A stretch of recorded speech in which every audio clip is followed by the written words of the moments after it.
and welcome back to Bedtime Stories with Fee. Thank you very much for joining me. Now, tonight's story is called The Day of Ahmed's Secret. Ooh, I wonder what his secret is. Shall we find out? I wonder if you've got any secrets.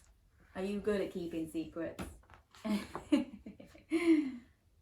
Today I have a secret, and all day long my secret will be like a friend to me. Tonight I will tell my family, but now I have work to do in the city. He looks a little bit young to be working, doesn't he? But he has to go off and do his work. Shall we see what he's up to? My donkey pulls the cart I ride on. I have many stops to make today. The streets are crowded. Everyone is going somewhere. Like me, everyone has something important to do. And they are making such a noise of it. There does look like a lot of people, doesn't there? What do you do normally during the week? Do you go off to work? Or do you go to school? That's right, you do, don't you? You normally go off to school. But some people have to go off and do their work. All kinds of sounds, maybe every sound in the world, are tangled together. Trucks and donkeys, cars and camels, carts and buses, dogs and bells, shouts and calls and whistles and laughter, all at once. Wow, that must be very, very noisy, don't you think? Yes. I have a sound too, the sound my cart makes. Carink, rink, rink, carink, rink, rink. Can you do that as the wheels go round? Carink, rink, rink, carink, rink, rink, carink, rink, rink, carink, rink, rink. I know my sound helps to make the whole sound of the city, and it would not be the same without me. Loudest of all to me today is the silent sound of my whisper, which I have not yet spoken. He must be very excited, mustn't he? Over the noise I hear my name. Ahmed! Ahmed! Can you shout Ahmed with me? Ahmed! Ahmed! And my name becomes part of the city sound too. It is Hassan calling to me. He leans over the counter of his cart, and the bright colours of the cart mingle with the other colours of the street, the way all the noises come together to make the sound of the city. So we've got lots of noise and now lots of colour too. My special colours are part of the city too. Woven into the harness of my donkey are my own good luck ones, blue, green and gold. That's some very cool colours, blue, green and gold. I wonder what your favourite colours are. Do you know what mine is? Blue! I love blue. But maybe you have more than one colour that you like. Amazing! Hassan hands me a dish of beans and noodles. As I eat, Hassan and I laugh together at his jokes and stories. Always when I come home at sundown, I tell his stories to my family. But tonight will be different. I will have my secret to tell them. I have been saving it until tonight. Now someone else comes to Hassan's cart and I wave goodbye. I must hurry now if I am to get all my work finished today. So we stopped to have some yummy beans and noodles. Should we pretend to suck up some noodles? Can you put a noodle in your mouth and go... Another one? Yum, yum, yum. The first place I go is the home of an old woman. She has been waiting for me. Ahmed!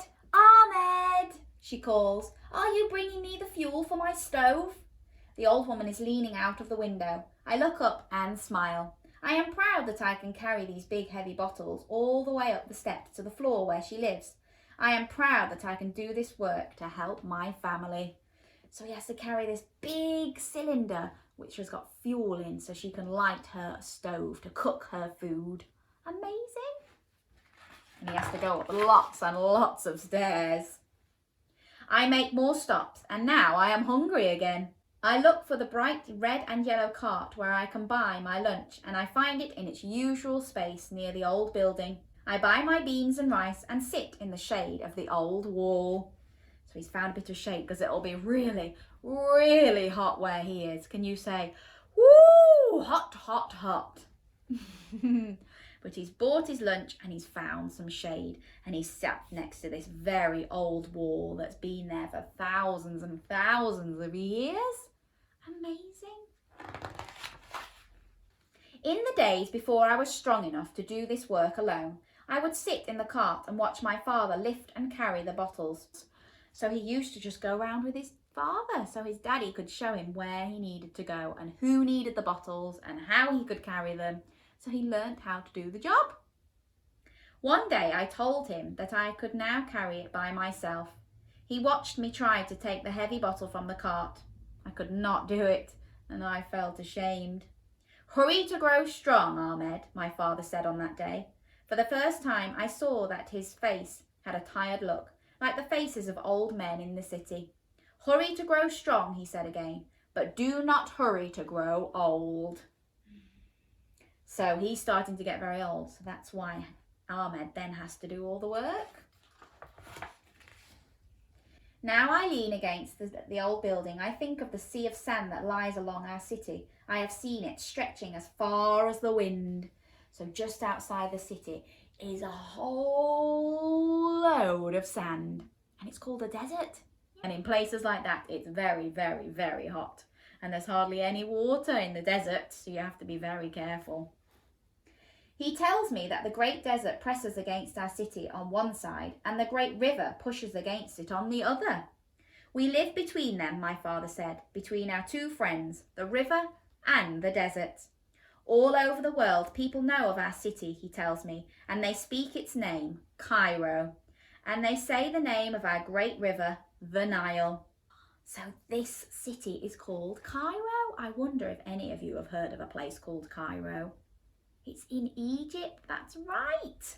And they have a huge desert and they've got a huge river called the Nile. You be the water going up and down, up and down, up and down, up and down, up and down.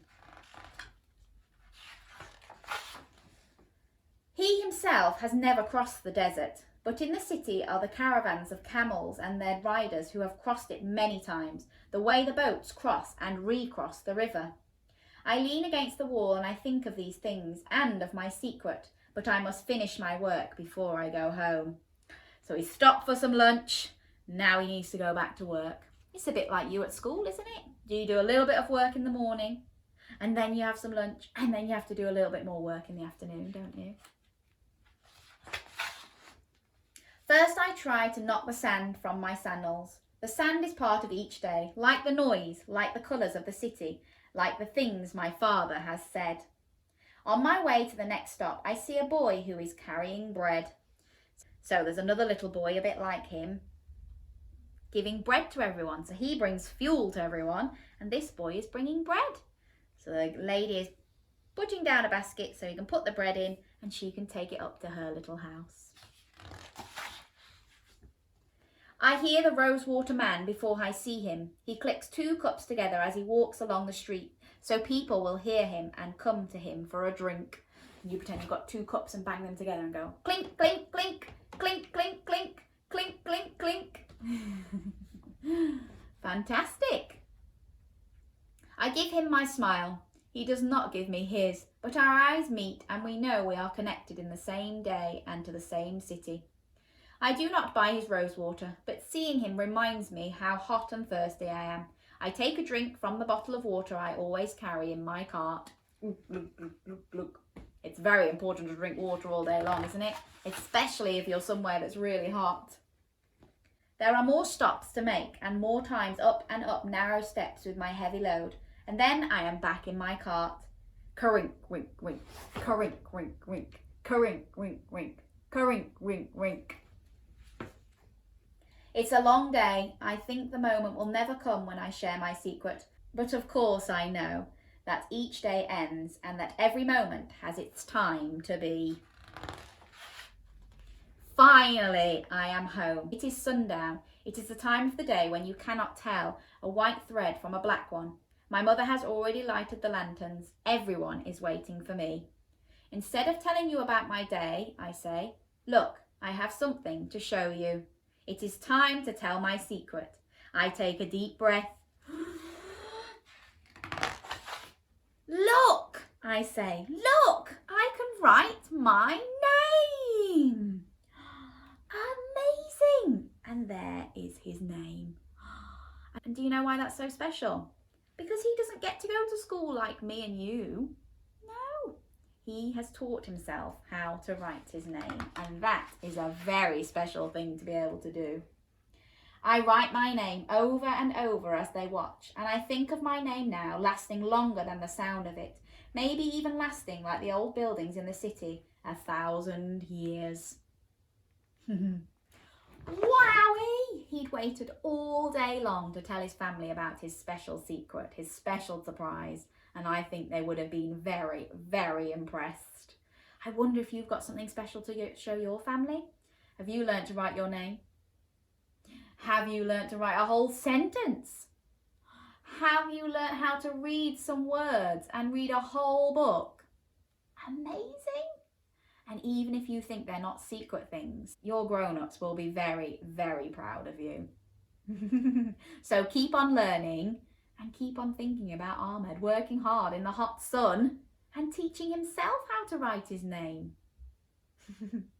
Thank you very much for listening to my story, and I will see you again soon for some more stories. Bye!